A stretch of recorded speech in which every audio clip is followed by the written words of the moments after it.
গ্রাম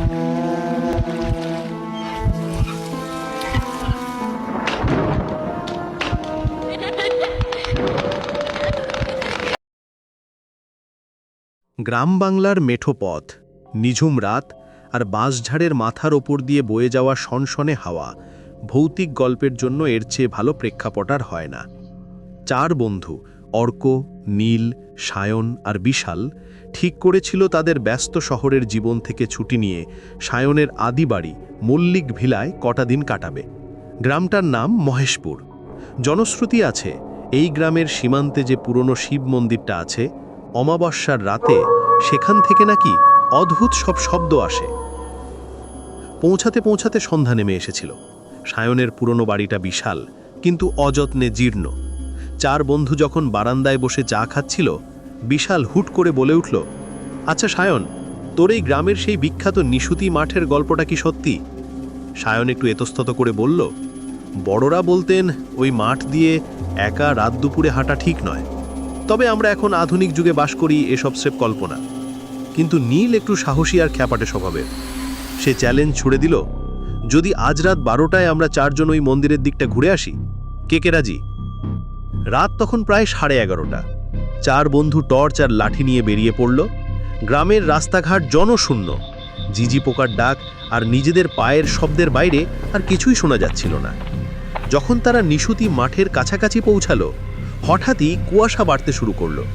অথচ ফাল্গুন মাসের এই সময়ে কুয়াশা থাকার কথা নয়। হঠাৎ অর্ক থমকে দাঁড়িয়ে পড়ল, তোরা কিছু শুনতে পাচ্ছিস? সবাই চুপ হয়ে গেল। দূরে কোথাও থেকে একটা খুব মিষ্টি কিন্তু করুণ সুরে কান্নার শব্দ ভেসে আসছিল। মনে হচ্ছিল কোনো ছোট শিশু বা মেয়ে কাঁদছে। বিশাল ফিসফিস করে বলল, এসব মনের ভুল, হয়তো কোনো শেয়াল ডাকছে। কিন্তু কান্নার শব্দটা ক্রমশ তাদের দিকে এগিয়ে আসতে শুরু করল। টর্চের আলো ফেলতেই তারা দেখল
সেই শব্দের সাথে সাথে নীলের শরীরটা যেন শূন্যে ভাসতে শুরু করল।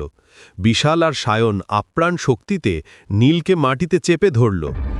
ততক্ষণে গ্রামের দিক থেকে আজানের সুর আর মন্দিরের ভোরের শঙ্খধ্বনি হালকা করে কানে আসতে শুরু করেছে। ভোরের প্রথম আলো ফুটতেই সেই কুয়াশার ভয়ঙ্কর ছায়াটা যেন কর্পূরের মতো মিলিয়ে গেল। নীল ধপ করে মাটিতে পড়ে গেল এবং জ্ঞান হারালো।